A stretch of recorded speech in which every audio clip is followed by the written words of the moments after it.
Pictures tell the story. It is pouring here at Iowa Speedway. Please keep your feed going wherever you're watching here. We're live on Peacock. We're going to step aside for a while because it will be a while until the track is ready for the cars to go on and contest qualifying. So we're going to take a little break. Keep your feed up, and as soon as we have an update, we will let you know. So let's get going, folks. Cars on track, or car, singular on track. It is Ed Carpenter of Ed Carpenter Racing, the Bitnile Chevy. Let's get going. Things happen so fast, so quickly here at Iowa Speedway. Car setup. About to find out here as Malukas fires off for his warm-up lap. Last time IndyCar raced on a short oval, this driver here got his best career finish, only podium to date. Second, that was at Worldwide Technology Raceway, as you mentioned, Diff. So he loves this type of racetrack, but this was one of the three teams that did not test here.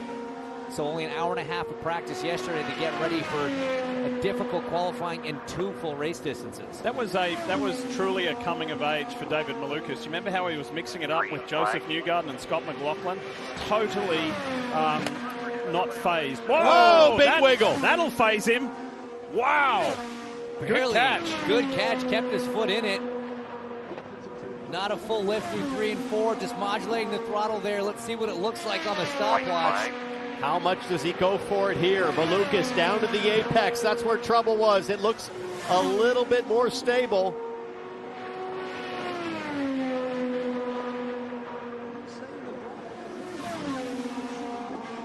For some reason, the time wasn't coming up for that first lap. Yeah, lap 1 did not populate on our timing and scoring. But it goes to the top for race 2, apparently. 178.6 miles an hour for race 2 would provisionally put him on top. Despite that wiggle on the opening lap, he recovered beautifully. One brave race car driver. Here's a look at that lap 1. He hits the bump, the car loosens up, walks up the track, but he never gave up on his right foot. Still not sure what the lap 1, race 1 qualifying will be, but you can see the correction there. But I got to tell you, to have that on your first lap, how can he take that information and put it to good use? P4 for lap 1, race 1.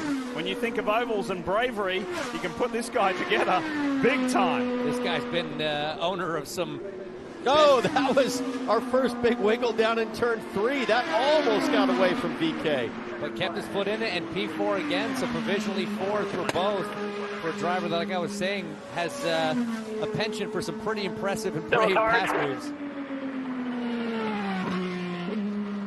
Bitnile Chevy rolls back to pit lane, and that's good consistency from the Dutch driver. I think there might be more pace. We might see more out of Colton Herta and allow him to start a little closer to the front. He was good yesterday afternoon in practice. He was in the top 5 as team boss Michael Andretti watches on. He's got one of his drivers on the top for race 1. And he got me up in my seat yesterday in practice right here as the car walked up to the exit of the turn 4 wall. And he just narrowly missed contact. Green flag for Colton Herta. Yeah, much better throttle all the way into the corner. Slightly higher minimum speed than what we've been seeing. Kind of on pace with his teammates. So this should be a pretty good one as long as he's clean here through 3 and 4. That looked awesome. 178 miles an hour for Romain Grosjean. 178.2 for Herta. Goes to the top for race 1. Watching that throttle trace, just bled it back to about 40%. It looks very smooth. It looks very finessed. Same thing in 3 and 4. This is an excellent run from Colton Herta. Top for both races, not quite. Provisionally P3 for race 2. Yeah, you saw he had a little bit more understeer off at turn 2. He kept his foot in it, sort of drove through it, but when you're fighting the wheel like that, you can lose some speed on scrub. But that was... It could be a little too much understeer. That was a lesson on throttle control, pitch control. The king of qualifying gets the thumbs up. Will Power and the Verizon Chevrolet for Team Penske is on track. The first of the Team Penske trio that we will see here today in this 2-lap qualifying format for the Hy-Vee doubleheader weekend. Where you finish on lap 1 is relative to where you're going to start, and tied to where you're going to start for race 1. Where you finish on lap 2 is representative of where you're going to start in race 2 tomorrow. 250 laps each race, both days. Talk about stats envy. 68 poles from 278 starts. Almost a 25% hit rate. Yeah, he's about a quarter of the races he's entered. He's been on pole, and frankly, he's done it here. He was on pole for both races here last year. This Team Penske was one of those 3 teams again. Oh boy, I like that throttle trace. I saw, I think, 191 into turn 1, and watch that throttle hunting on it. He's almost pinned. Oh wow. He wants to stay flat, and he can't quite. Big Is speed, this going to be enough? Big speed, more than enough. 181.4 for Will Power. That is in a different zip code. The king of qualifying has come and delivered.